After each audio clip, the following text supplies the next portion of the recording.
Uma mulher enclausurada no Brasil do século XVIII resolve protestar contra a sua situação de uma maneira um tanto quanto inusitada. Ela começa a escrever uma série de cartas reclamando da sua condição, dirigidas para a Rainha Maria a Louca. Vamos saber um pouco mais dessa história, mas antes disso, deixa aí a sua clicada em curtir e se inscreva para acompanhar o nosso conteúdo.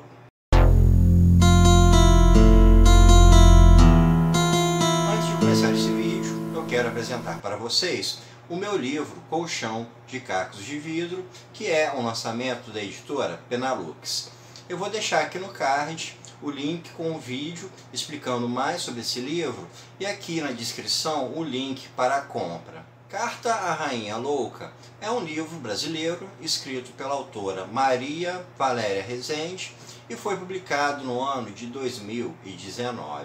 Nesse livro a gente vai acompanhar a personagem Isabel, que está presa em um convento, numa situação de clausura, e ela começa a escrever uma série de cartas direcionada à Rainha de Portugal, Maria a Louca. Nessas cartas ela está colocando tudo aquilo que ela passou, tudo aquilo que levou ela a essa prisão, e acaba fazendo uma grande crítica a toda a situação social do Brasil, em especial a situação feminina, apelando para que a rainha possa ter uma compreensão sobre a situação de seus súditos, ou mais especificamente de suas súditas, em terras brasileiras. Isabel é uma mulher branca, filha de um homem que trabalhava para um engenho, e ao longo da sua vida ela passou por diversas situações que vão sendo narradas ao longo da história, que vão esboçando como é a situação de repressão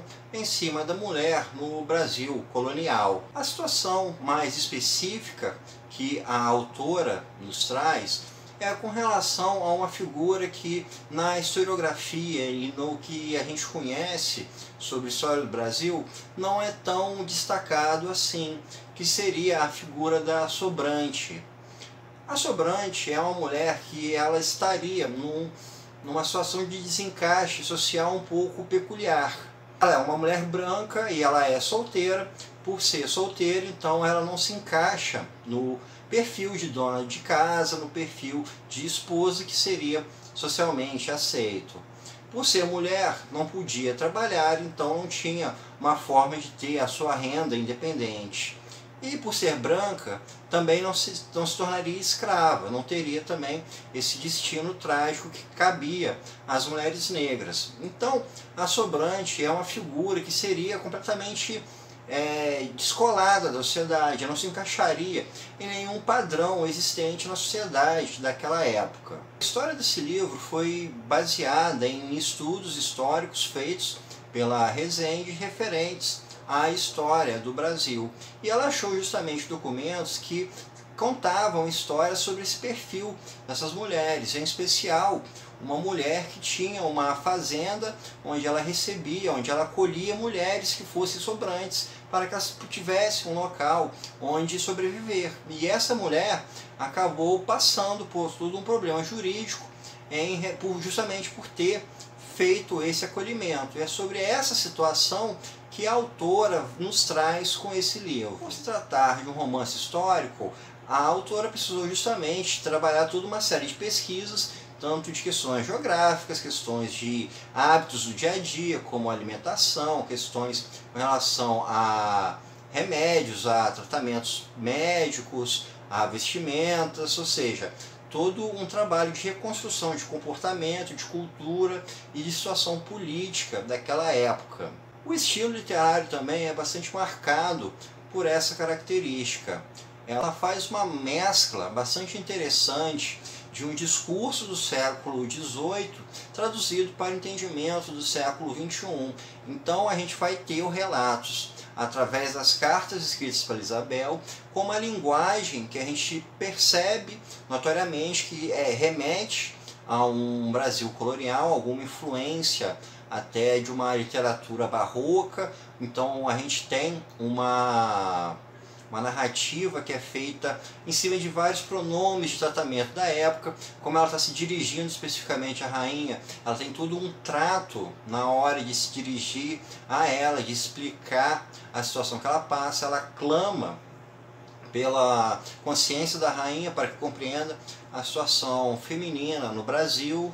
Um outro ponto bastante interessante na escrita é que diversos trechos estão riscados, como se fosse a autora rasurando as suas cartas, como ela estaria abrindo seu coração para a rainha. Em diversos momentos ela escreve o que não deveria ser escrito para a rainha, e a Maria Valéria Rezende justamente mostra esses trechos riscados, como se fosse a Isabel rasurando a própria carta que ela está escrevendo. E esses trechos riscados justamente nos contam muito, porque eles estariam no patamar daquilo que deveria ser dito, mas não é dito, aquilo que está subentendido, aquilo que a pessoa pensa, mas não pode expor devido a situações políticas e pelo medo de sofrer algum tipo de advertência, algum tipo de punição.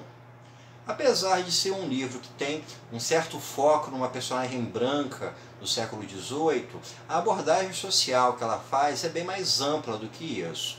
Ela aborda, num primeiro aspecto, a situação feminina, tanto mulheres brancas quanto mulheres negras. A situação da mulher negra é muito bem detalhada ao longo do livro, em especial com a questão óbvia da escravidão e da falta de perspectivas, da dependência, de uma série de fatores que geram essa opressão em cima da figura feminina no Brasil colonial. Também são abordados outros tipos sociais da época, como a figura do capitão do mato, a figura do aventureiro, a figura do senhor de engenho, a figura dos burocratas que representam as instituições portuguesas no Brasil. Ou seja, o trabalho feito pela Maria Valéria Rezende é bastante amplo ao se abordar um período histórico do Brasil.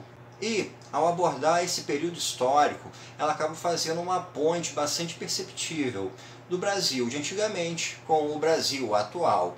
A situação feminina que ela apresenta e também a situação da escravidão que é apresentado reverberam com os tempos atuais. A gente ali acompanha o nascimento de uma sociedade marcada pelo patriarcalismo, em que a figura feminina ela é submissa, em que ela é excluída do mercado de trabalho, onde ela tem bem menos perspectivas do que os homens, e isso de forma mais grave quando se fala em mulheres negras. Também é bastante notório no livro a questão institucional. Instituições como o patriarcado, instituições como a religião, através da força, tanto dos conventos quanto do discurso dos padres, as instituições jurídicas que defendiam as leis portuguesas do Brasil.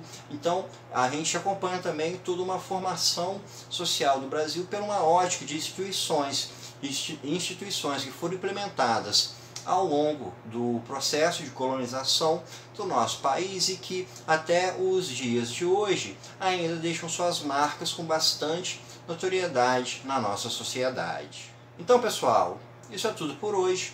Espero que vocês tenham gostado e até o nosso próximo encontro.